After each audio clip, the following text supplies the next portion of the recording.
and welcome back to the Rugby Connection podcast, the only fan-run podcast to get all the ins and outs from the rugby world. Well, summer test rugby is pretty much finished. The series is over, and there's so much to talk about. So joining me is the proud Irishman, that is Andy, and the Queen of New Zealand herself, Ella. Thank you so much for coming on, everyone. How are we getting on? Whoever wants to go first. Oh, we're waiting for each other. Yeah, Very well, mate. Very well, mate. How are you? Both of us happy after the weekend, right? Yeah, absolutely. Two winners. Three winners. Three winners. Nobody talks about it. It's fine. It's fine. We'll just get that out of the way because nobody talks about it. It's okay. It's all good. Scotland won. Yay. 42-7 over USA. Cool. There's not much to say. The weather was horrifically hot and humid. So everyone thought we were going to get a 100-pointer, and we didn't because nobody can catch the ball because it was that the moisture. It looked horrific to play in. I was like, no, thank you. But you and Ashman getting a hat trick, so the maul works very well. Duhan van der Merwe has now matched Stuart Hogg with 27 tries, so it's inevitable. He is going to break the record. It's just a matter of when and who against. So yeah, that's all I really have to say on the tour. On the Scotland end, we go to the South American tour next because we've got Chile this weekend, which is fun, more interesting actually, I think. I was surprised that Scotland's scoreline, it felt low, but now that you say about the humidity, that does make sense. And for at least America got a try, you know? At least there was something in there for them to cheer. A try from an Italian as well. Wasn't even yeah. It was a really weird game because America was really physical, but nothing to hand was working. And like AJ McGinty missed a sitter off the tee, and I was like, that's not like him either. But I don't know.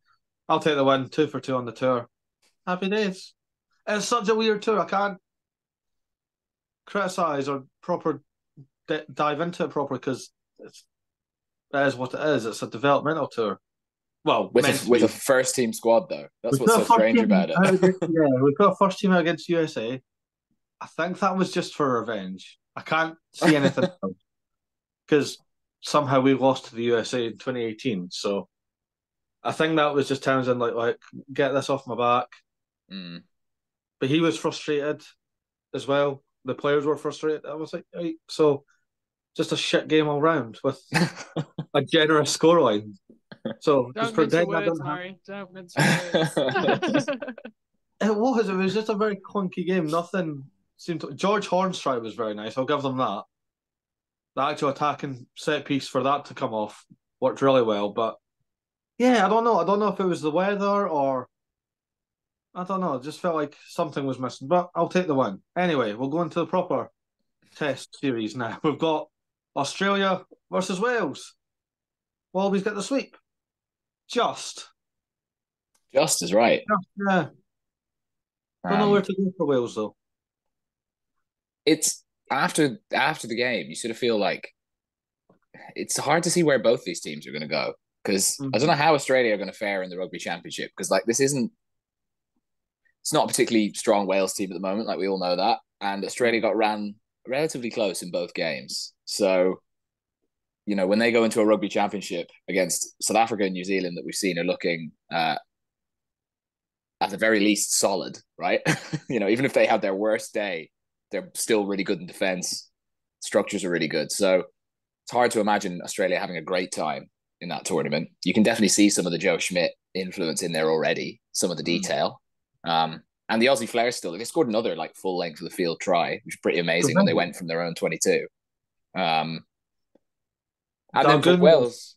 Dalguna's second try was just filthy, if you've seen it. So they went to kick for top.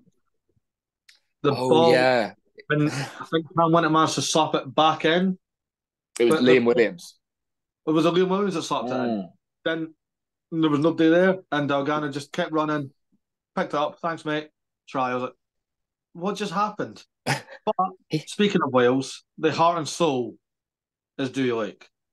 Keep him as captain because he wears his heart on his sleeve every game, and you kind of love that in teams, especially when they're not doing well.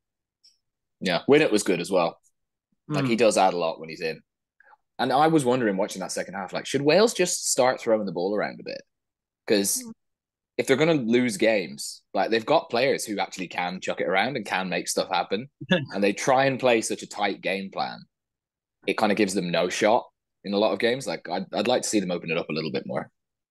What did I see on going around today? That Rio Dyer was the player in the Welsh team who had played the most minutes for them this season, which is wild, and it feels like they don't utilize him enough. I think he's a great winger, and was made his mark quite well early on the Six Nations times. So yeah, maybe we need to petition Warren Gatland.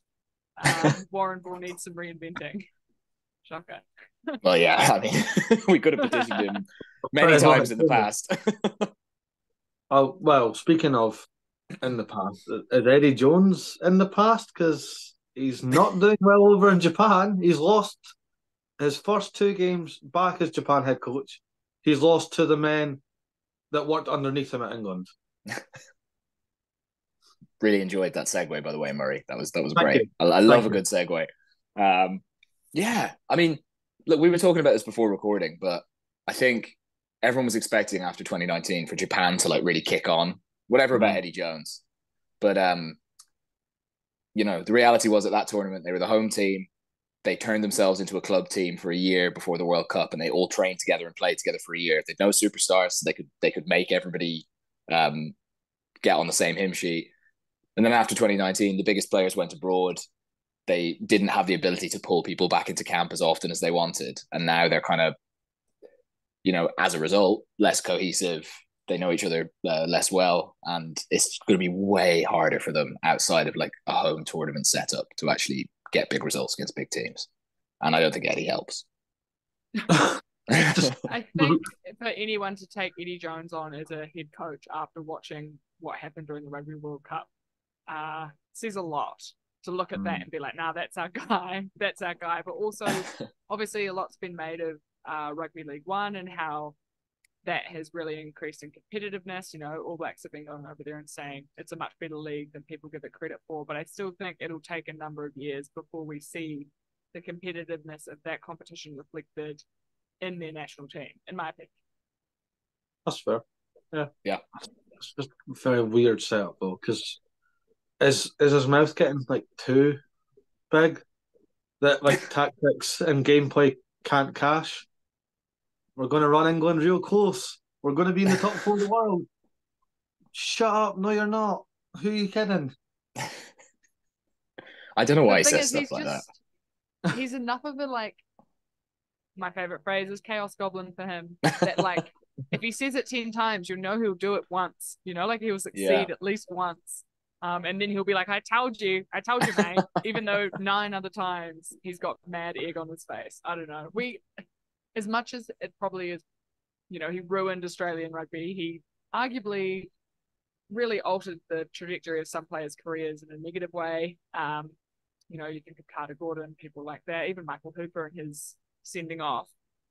That side of things is awful. But in terms of the entertainment side of things, rugby needs a little Eddie Jones, just a little sprinkle of chaos every now and then. It's never a dull moment with Eddie, especially on the pressers, but on field it's a bit more depressing and sad thought. Just fair play to Georgia though, because like going to Japan is not the easiest of places to go. You get altitude, you get really strong humidity, you get typhoons. Yeah, it's not easy to go to. And Richard Cockerill, another coach that's very stubborn in his ways, gets the job done. So they'll think they're in with a sniff in Australia this week, I reckon. Georgia. Ooh. I think they reckon they can take them. 100%. I'm excited for that game because it's very unknown from both ends, because I don't know how the coverage is over in New Zealand, but we can't watch Georgia games unless they're playing one of us.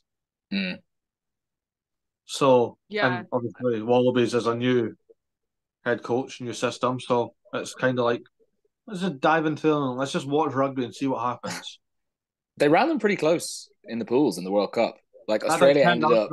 That was Eddie's World Cup. That was Eddie's Wallabies, though.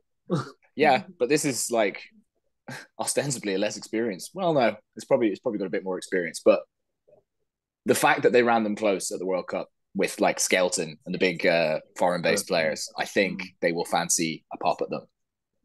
So there's That no would be experience. huge. Can you imagine? Ooh. That'd be great for rugby. Yeah. Well, and it would do wonders for people seem to be ignoring it anyway, but I guess the Georgian rugby PR campaign to kind of elevate them up into a level of competition that feels appropriate for the rugby that they're outputting. So, are they getting the Wales Georgia. game? Are they getting the Wales game in Neom? Because remember, like Georgia just flat out called out Wales. Like we want you to come to Tbilisi in November. And I don't think they got it, but I do remember that. Boring. Exactly. It's boring. Wales choked. Great opportunity. You could have just hyped it up. It doesn't have to be the biggest game on the planet. Nah, but if you lose, it's so embarrassing if you lose.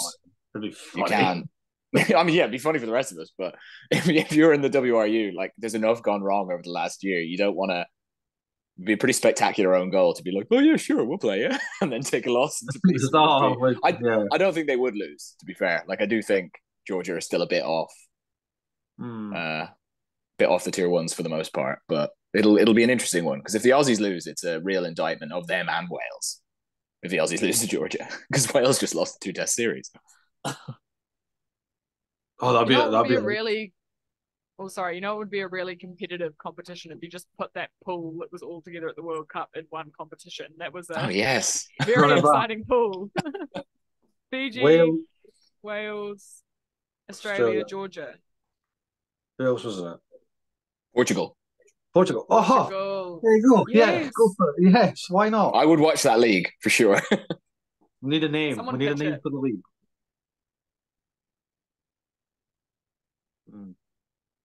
The Redemption Top League. I don't know. The Proving Point League. Everyone's got a point to prove. That's it, maybe. I like that. That works for everybody. But Wallabies 2-0 win. Georgia's coming to town. It's gonna be interesting. Who do you think's going to win? I think the Wallabies. I think they will win, but I don't think so too. Be comfortable. I think Georgia might score some nice tries, but it won't be enough. But I don't know. We'll find out. It'll be fun. We will. Be very loose physical rugby, I imagine. Which is the best kind of rugby. But anyway, moving back to the series. Back to Eden Park, and it is a fortress for a reason. 30 years without a loss. That's just ridiculous to say. Do you know how mental that is? That they have not lost at Eden Park in my lifetime. But fair play, 24. It did look for a while like it might drop. It might fall. And it was very, very scary. It was very touch and go, but the All Blacks doing what the All Blacks do and get the win. 24-17. And I don't feel like we have to say this, but it does have to get said for this episode. Bowen Barrett, just coming up clutch, coming off the bench casually. We've got this, boys. Let's run it back like 2015 and just carry the show. It was unreal. He's 33 years old and he's running about like a 19-year-old. Fair play. I love it. It's been an interesting discussion point here because I think a lot of people have sort of gone, okay, well now Bodie needs to start it at 10 or Bodie needs to start at 15. But I think my read of it is that Bodie is the perfect impact player and he always has been. And I was talking to my brother-in-law about it and I don't watch basketball, but he was telling me about the sixth man in basketball, which is like usually the first player you bring off your bench, specifically to play against tired and fatigued, either the first unit or potentially against the bench of the other team who may be second string players. And that's what makes them so effective. So for me, I wholeheartedly think that Beauden Barrett is best off the bench. He'll get a run at 10, potentially this weekend against Fiji. But there's also, Stephen Petafeta was actually really good in both of those games, I thought. He did not have a bad game at all. So I feel a bit stink for him that people kind of went, oh, well, now Bodie should start because of that amazing, turn that he had off the bench 2 games in a row. But the other thing is there's a little old player, just some guy named Will Jordan who's expected to return in time for the Rugby Championship. And we know that he is going to be in Razor's thoughts as our starting fullback. So if you think about it long term, to me, a Will Jordan start, Bowden Barrett finish, that's like a very scary prospect for other teams in my eyes. That's just not fair. That's cheating. Calling you out now, that's cheating. There's so much going on with that All Blacks team. Like Addis Avea just carrying 6 England players on his back in the first half. Yeah, why not? How good is Mark Talea though? For a finisher anyway, he's just there all the time. Not there in the defence though, because Marcus Smith found that hole twice with beautiful crossfield kicks. Manuel Feoboso though. Oh, he's just made for. I think it was you that said it, Andy, that he's made for international rugby. Yeah, I don't. It's crazy to think that like they were talking about dropping him in to start against Ireland during the Six Nations, and a lot of the commentary around it was like, "Is do we want to drop him in at the deep end like this?" And he's just been amazing ever since. Yeah, yeah. Some people. Do you know what as well? Really enjoyed Tommy Freeman with the very rare over the head catch. Yeah, for the finish nice. for the second one. You don't see that often. I like went out into the crowd to like get some footage of like the halftime whistle, thinking it was going to be All Blacks leading going into halftime. The crowd would be jovial. I like had my camera up and just got the crossfield kick and a bunch of Poms standing up being like, woo! It was so unfortunate. What was the mood like in the stadium at halftime? Tense. Yeah? Tense. Yeah, I think so much at stake. And even like the players were saying afterwards, oh yeah, we talk about it, not really being that much pressure, but it's huge pressure and it definitely comes into your mind in the last, 15 minutes when you're behind or when you're playing most of the game from behind. No, it was tense. And I think Kiwis, for all that the Poms made lots of comments about how, Eden Park itself isn't that intimidating, the crowd isn't that intimidating. I think we put in a pretty good showing as fans on Saturday, but people were certainly nervous because it did, like, England had it in their hands. They really did. And it just came down to that final kind of stretch of the game, as it always tends to do with the All Blacks. We love it. We love this picture. Can it continue though? Because I imagine you've got like the box at Eden Park or something like that. I mean, look, we're very proud of the Eden Park record. It is a freakish record, right? Like, we have beaten a lot of very good teams, but I'm not naive enough to think or to ignore the fact that NZ Rugby probably schedules quite strategically with who they play at Eden Park. We don't have the box there this season. We're playing both our tests against the box away. I think it's Cape Town, which is essentially a home game, and then might be Ellis Park. It is essentially a home game because that's where all the South African people who are All Blacks fans are. They all are. Do you know this? I'm sure you know the story about that. But no, fill me in.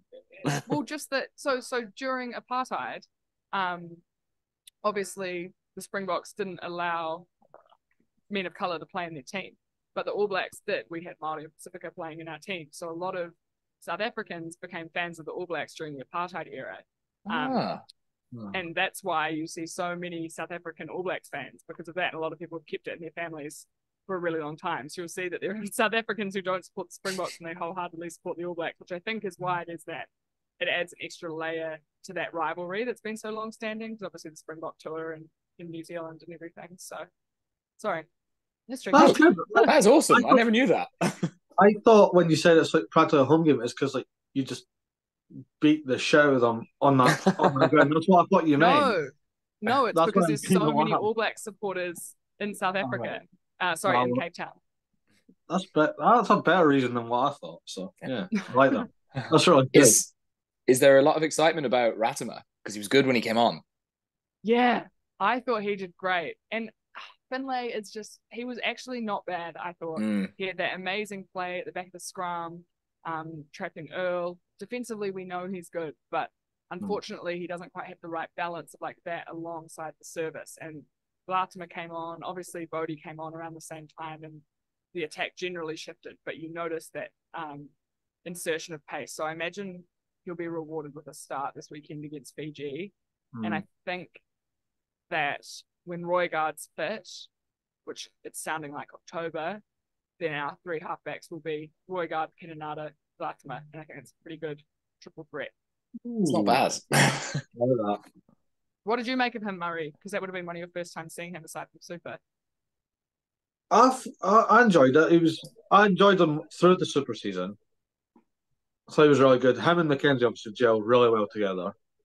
But yeah, it's exciting. He's a quicker nine. I don't like the slow old school nines. It's nothing against Finlay Christie. If that's what your style is, then fair. But I like right, keep going, snap, dummy, run, whatever. Just try and do almost do it yourself sort of thing. And Ratama ticks more of those boxes than Finlay Christie does, even though Finlay Christie's Scottish, technically. I had to explain that one to Anja during the week, but yeah. I didn't know he was actually born in Scotland. I thought he just had born in heritage. Scotland. No. Born in Scotland, and yet never picked him up. Didn't even there was no sniff of him over here. There was sniff of Hugh Jones. Hugh Jones is actually born in Edinburgh, but obviously made his name at the Stormers, got capped, came across here. I thought that was going to be the same thing as Finlay Christie. Because I remember watching him a few years ago and it came up he's actually born in Scotland. And the minute I heard it, I was like, Townsend's watching. Townsend's going to let him have this season. We're going to call him up in a summer tour or an autumn test, have him against Tonga, nothing too major. And then he's going to sign for Edinburgh or Glasgow and he's going to really chop on from there. No, he got called up in the All Blacks first season. I was like, well, that's that then. Yeah, you can't compete with that. The minute it came up that he's called up, I was like, and we've lost him. He ain't coming over. But yeah, no, All Blacks England, great series. England should actually keep their head high because yes, they lost 2-0, but my God, you were so close twice. It was ridiculous. The line out, especially, I don't know if that's just because the All Blacks one was not good at all. But Maro Itoje seems back to his best and being a nuisance. George Martin is just an absolute freak on a leash. Ben Earl is a supernatural athlete.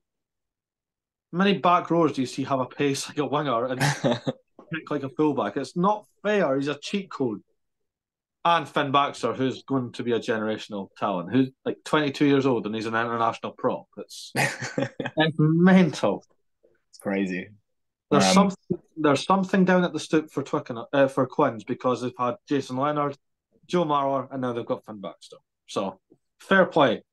Whatever's going there, it's working for them. But yeah, I enjoyed the series because there was no trash talk in the build up. Just good old school Clash of Titans rugby. I don't know. Did you see Borthwick at the press conference talking about New Zealanders giving him shit? I was surprised. That felt quite out of character for him. They were very.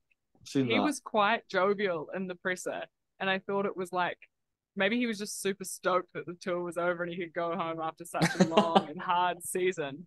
But he was really cracking them. But I just can picture him getting stuck in the lift in the hotel, as he said, with some Kiwi who's bro, you're gonna get absolutely whipped on the weekend. You spanked. Our All Blacks are gonna put it to you, and he's obviously just such a what's the word I'm looking for? I can just picture him sitting there nodding and kind of being okay. Yeah. And they did, like you say, I think before this series started, we talked about it, and it was if England can go there and put up 2 good performances, I don't think it will feel like a huge loss, and it doesn't feel like a huge loss. And I think the world has certainly set up and took notice of how quickly Steve Borthwick has turned this team around and kind of rebranded it entirely. And they're finding what their DNA is, and it's scary to me. By 2027, can you picture what this team is going to be like? So well drilled, innovative, exciting, but also super powerful and able to revert to kind of those typical England tactics and strategies that we're used to. But still not comfortable. She said hopefully.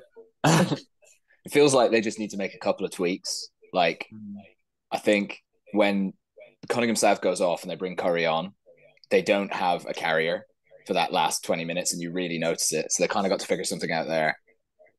And they've probably got to get a bit fitter so they can do the rush defense and still attack for 80 minutes as well. But I guess that comes with time. But if they can sort out those 2 problems, it's a scary prospect. There was a few of the same comment that kept coming in online after the game, and it was like, why doesn't England just have Finn Smith at 10 and Marcus at fullback? I was like, hmm.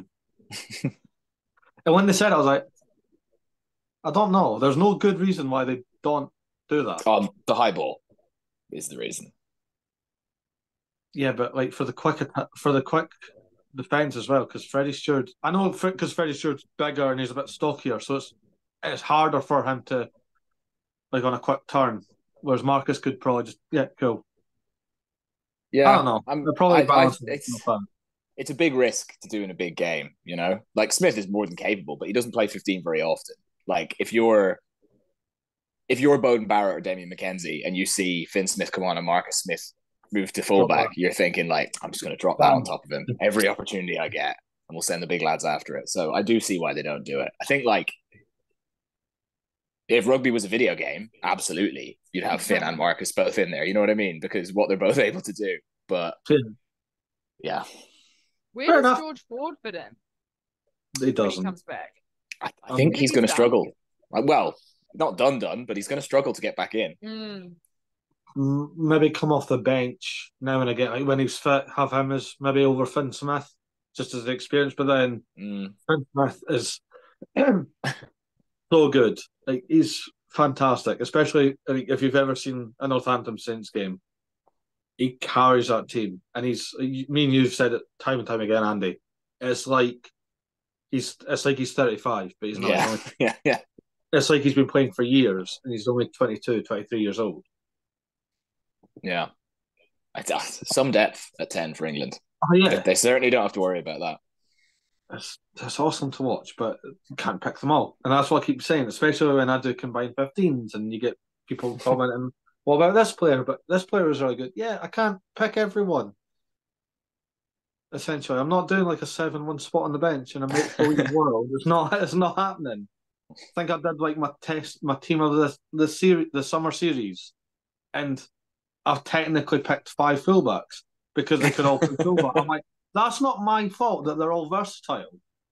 Makes it a lot easier, hypothetically, if there was an injury in this make-believe lineup. But yeah. That's like the Black Ferns on the weekend named 3 number 8s as their Lucy's because the Lucy situation is just so stacked. There's 3 number 8s. It was wild. I mean, it worked. I didn't see the scores. It did work. 62-0. 62-0, yeah. Jeez. Wow. Then it really worked. I mean, yeah, it was disappointing for the Aussies. But I digress. I feel like you found your segue there, Murray, with the 7-1 split comment. I think, yeah, it worked. Well, it didn't work this week, did it? Because Kieran Frawley, I mean, he has to be starting at 10 for Leinster. Come on now. Like how is your bottle? You know, when you've had a high profile and not a miss, but he was unlucky to miss that one in the Champions Cup final, which, like, you know, for some people you might think would put them off trying it again.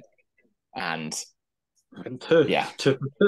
I mean, you can literally see him when they're setting up for that final line out. The camera went close in on him and he turns around to talk to the back line and he's just saying two phases and a drop goal. That's all we're doing. 2 phases and a droppy, yeah. Oh. You just love seeing that kind of like clear-headed decision making. You know, it's crazy that we lost Johnny Sexton at the end of the World Cup. We barely noticed him being gone with Crowley, and now you've got Frawley stepping up and being like, well, what about me? What about me? Yeah. I think it's a better option. There's nothing against Jack Crawley. He's very good at what he does, but I think Frawley needs to start, especially at Leinster. Yeah, I think show Andy Farrell, like, look, you don't have to pick Jack. Like, I am here. I am the option. Yeah, he can't be starting for Ireland if he's not starting at Leinster. And like Crowley's really done a lot in that shirt. Like a lot of Ireland fans actually, there's quite a lot of complaining about him, which I don't see myself. But yeah, the ideal scenario would be to get Frawley first choice at Leinster, Crowley first choice at Munster, Prendergast, however you want to handle that.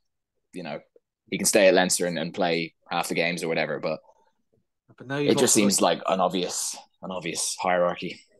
You've also now got Josh Ioane coming in to Connacht, which fair. It was Ella that broke that news, so fair point on that. And I don't think he's Irish. I tried to because the tweet I saw before it was announced was like Josh Ioane coming to Connect, and then that he potentially played a game for the All Blacks, Māori, but potentially has Irish links. But I've looked into what these Irish links are, and I don't think they exist. So he'd have to go residency route, which is a long time. Fair enough. But you still got Crowley versus Crawley, and it's awesome. And I mean, the game was really good. Not very often is this sequel better than the original, and in my eyes, it was. So more physical. Yeah, I've watched it back. I've watched the last 20 minutes with my dad back like 4 times. But I've watched the game back, and it was a crazy game because with 10 minutes to go, like South Africa had it sewn up. Like I think the review meeting yesterday, I wish the Chasing the Sun cameras were in there because I reckon Razzie turned the hairdryer on. Like I reckon it was brutal because they really threw it away. It was there for them. They had a scrum. There was a scrum basically on the Irish 22 with 90 seconds to go. Yeah. And they've ended up, that's the most un-South Africa thing ever. But, they'll learn from that. 100%. And it completely passed me by as well because the game was so intense at the time. But, they didn't score a try, Andre Pollard, that's a hell of an achievement as well. 8 for 8 off the tee. But that's why he's the Iceman, I suppose. That's what he does. And I think so much of it comes down to, do you win the physical battle in the first 15 minutes, which Ireland did this time? I was talking to my dad about it. The first play in the first test, Joe McCarthy carries into Quagga Smith, and Smith absolutely smashes him and dislodges the ball, and it sets the tone for the whole game. The first play of this game, I think it was Ronan Kelleher, absolutely poleaxed Quagga Smith, and he dropped the ball, and it sets the tone for those first 15 minutes. And if you win that early battle and you get ahead on the scoreboard, South Africa lost the game in the first half an hour. Being 10 points behind is what killed them in the end because they came on so strong in the second half. They should have been able to, if they'd left themselves an achievable gap, then Ireland wouldn't have been in it in the last minute. But yeah, just a crazy game, and one where both teams will look at it. South Africa will be like, oh, well, we should have won it. Ireland will look at it and be like, well, we were the better team. But it could have gone either way. Could have gone either way. It's never going to end. Everyone in Andy's comments will say, that's not a drop goal. Oh, you read my mind, Ella. Drop goal gate is the funniest thing I have ever seen, without a doubt. I couldn't believe it. I didn't get much of the drop goal issue. I did get Robert Colby dived. I'm like, oh, shut up. I've got South Africans saying that Bale knocked Colby. I've got Irish saying Colby dived. I'm like, I don't care. I couldn't care less. I also had, I don't know if you've seen it, I had to establish last week that I'm not Irish. I had to explain that very detailed that I'm not Irish last week. Someone thought I was Irish in my comments, actually. Today. I was like, no. People are just looking for it everywhere. The one that I actually thought in the final drop goal, the Colby thing is a bit silly. Doris is being a shithouse, but there's no way he needed to go to ground like that.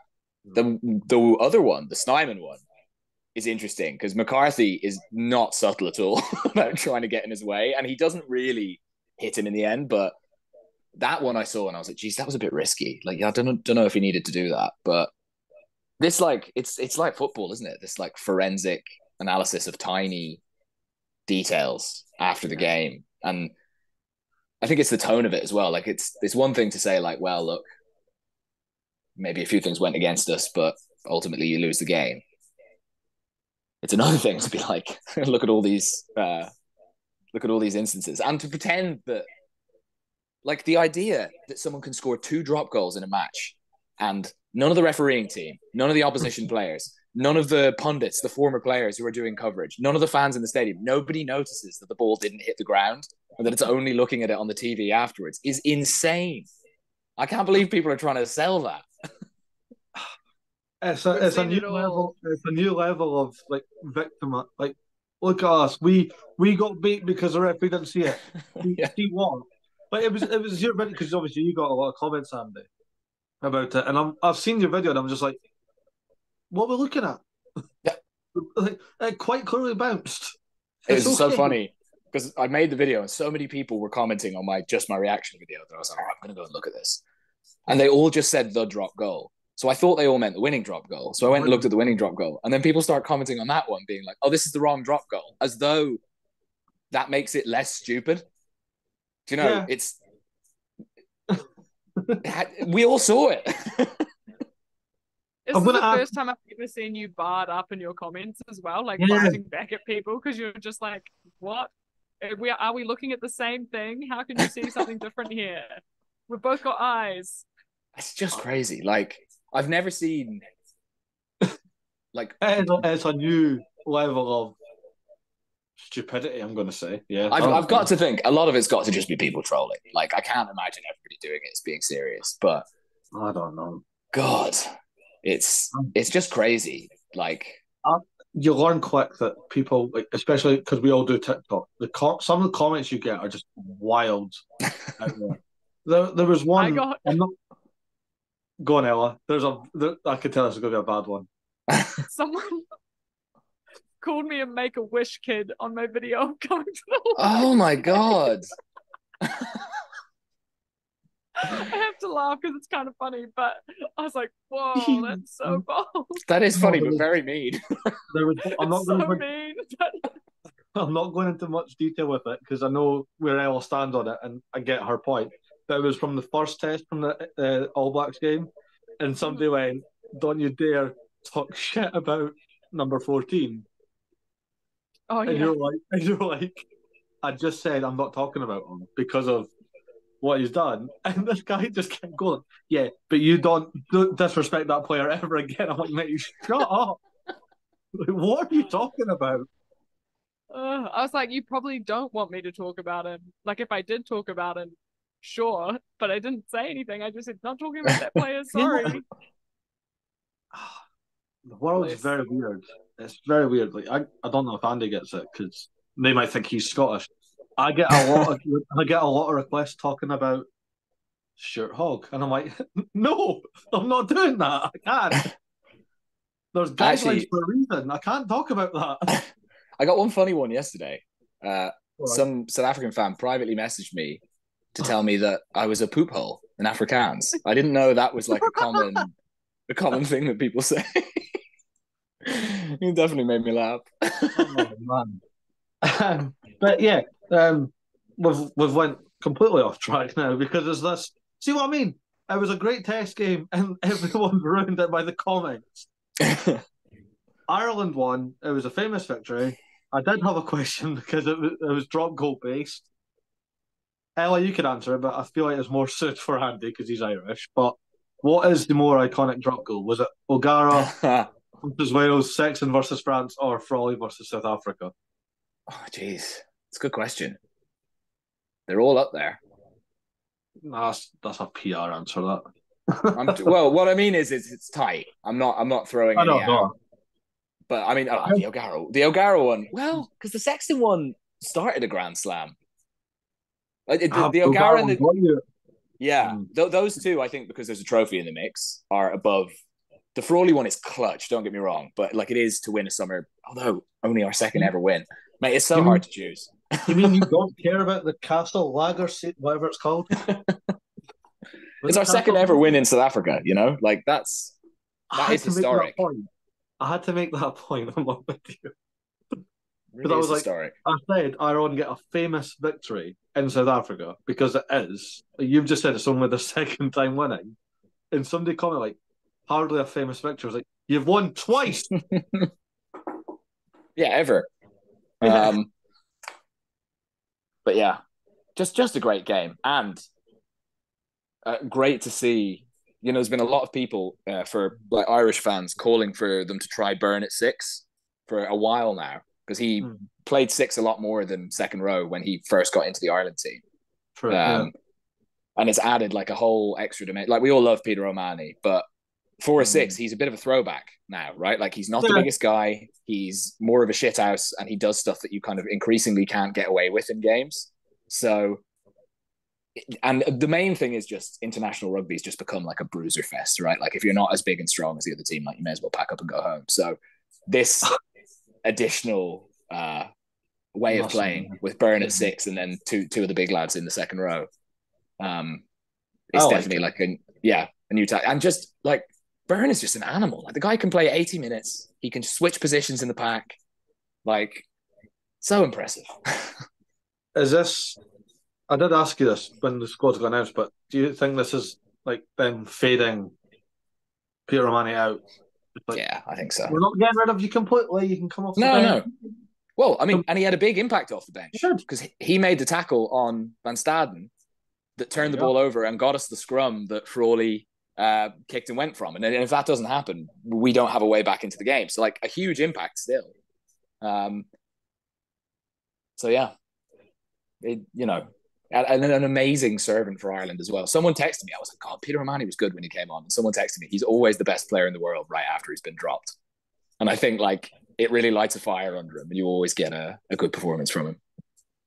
Maybe what you want as well. Like, it's not...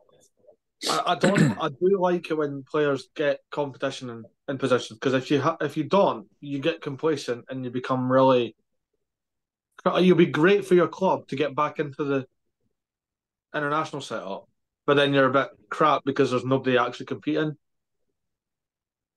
Yeah, I mean, with him, I kind of doubt that.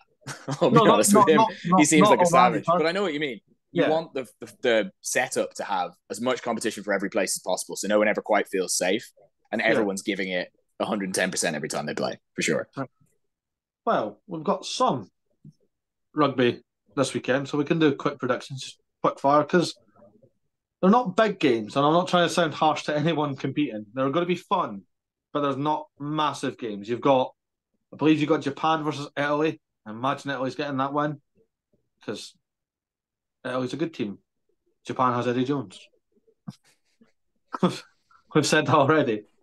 But who do you think? Yeah, I'm gonna go with you there. Yeah, that's true. Yeah, way. I think we've got Chile versus Scotland. Obviously, Scotland's going to get the win. Sorry, Chile. Just not ready yet.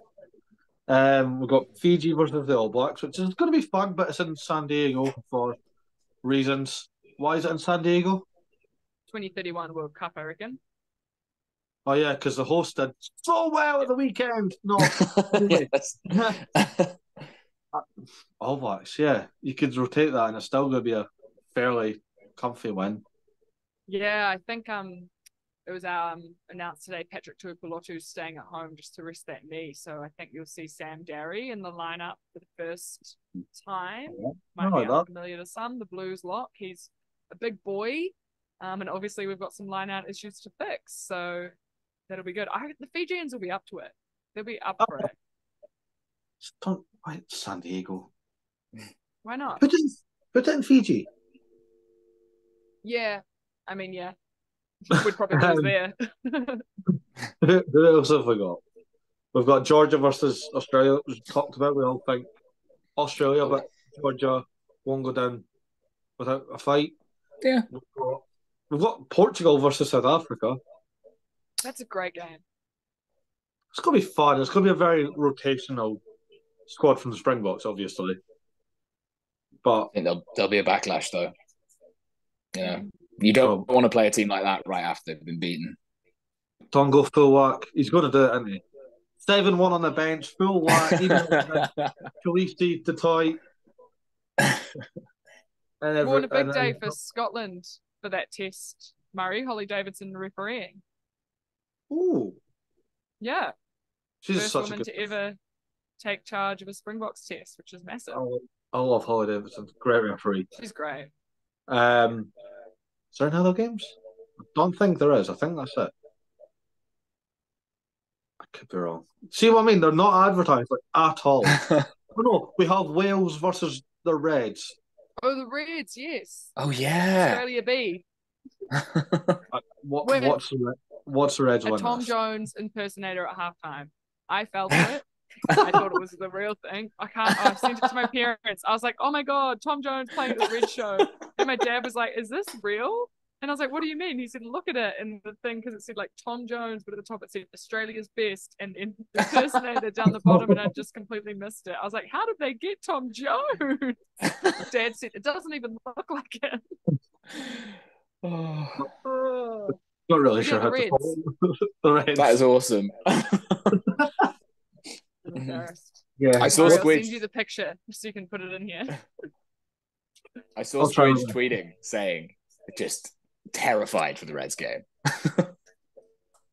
Surely Wales are winning. Surely. Come on. I think it's just one of those things where it's like, it's a banana skin, isn't it? Like, there's no good outcome for Wales. Like, if they win, of course they're supposed to win. And if they don't win well, it's just more questions and more speculation around Wales. So I can see why people would be nervous around it. But yeah, you would think they'll win. Did they not lose to the Chiefs the last time they did a tour like this? The Chiefs or the Blues? It was one New Zealand franchise that beat Wales. It was the Chiefs, which is ironic. Yeah. Given... In New Zealand, losing to a New Zealand franchise is more excusable, though, for sure. Is it? I mean, just. Just. Still club rugby. Yeah. I don't know. It's going to be a weird weekend, but I think we're pretty much done and dusted for the season. There's not much to dive into for the time being, and have a few weeks off. Still have interviews. I've got some lined up, but as you well know, it's trying to get time and place and time zone. Actually, no, this one's all right. It's UK based. I'm okay.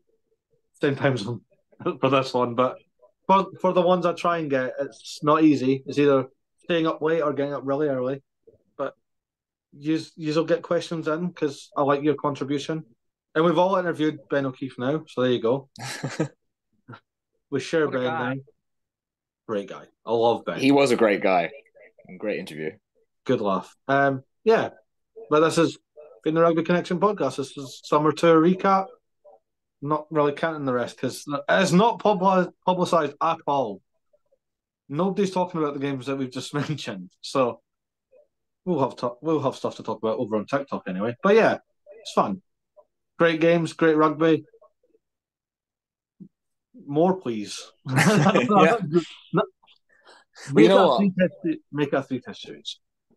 We should have had 3-test series. What's really cool, though, is the opening game in November for New Zealand and England is New Zealand and England. So it's such a shame it didn't finish 1-1. It would have been amazing if that was a decider.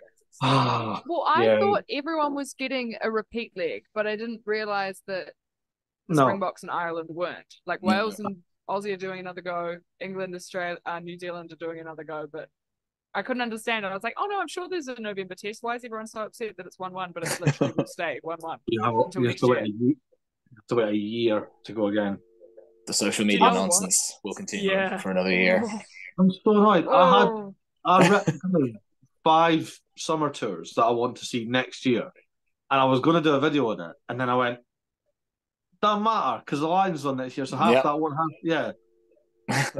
2026 could be interesting because I think, what was it I did? Well, France is going to New Zealand anyway, even though it's going to be a bloodbath because Fabian Galtie's already said that they don't care about the summer, which is stupid. I've said Scotland versus Australia. I've got, I think I had. Wait, hang on. Isn't 26 when the global season starts? Don't we have like the league? Yeah. Oh, you've ruined my fun now. Mate. This is the last proper summer tour. We've just lived through the last proper summer tour because it's the Lions next year. And ours was the Americas. Oh, Don't worry, we all have All Black Springbok tours to look forward to in 2020. That's true. And we got the Rugby Championship coming up. That's exciting. Yeah. Are we covering that? I know we're still technically recording, but do you want to cover that? I'm going to be making TikToks, so. Yeah, I know, but well, that's fine then, because it's not a season finale. If we're covering this Rugby Championship, this is when does it start? August. So you got a little bit of time. Oh, that's good. Nice to have a break. Yeah. Well, we've got the Olympics as well. So.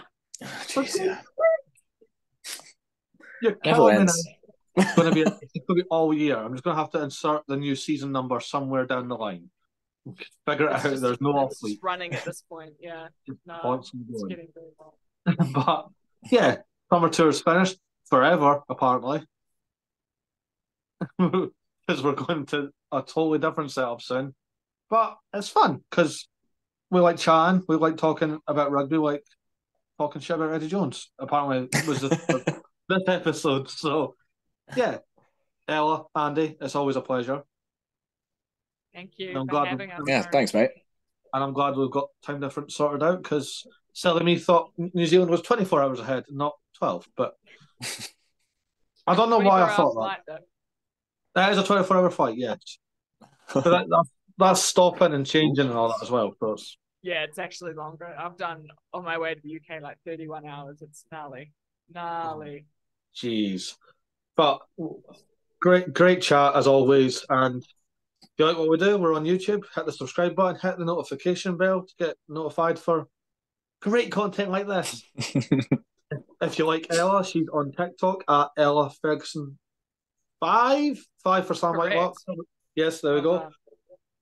Andy is, of course, on TikTok at Rugby Nos. Give him a follow because he's absolutely smashing it on over 50,000 followers. To the point, if my video does well, it comes up the search bar Rugby Nos. You send me screenshots of that all the time. I always feel guilty. I haven't done anything, and I always feel guilty. I'm just like, come on, man. The one video that really popped off in the search bar for you. I'm like, really? Come on. And if you like what I do, doesn't matter now, because if it does well, it's going to go to Andy's page anyway. If you like what I do, it's Plus for Rugby HQ. Please follow, because we're getting there. But if you like the pod, we're on YouTube, we're on Spotify, we're all on Instagram. Like, share, follow, comment, put questions in, ask us stuff. I don't know. Get involved. But this has been a Rugby Connection podcast, and we might see you next week. I don't know yet, but we'll have a good one anyway. See you.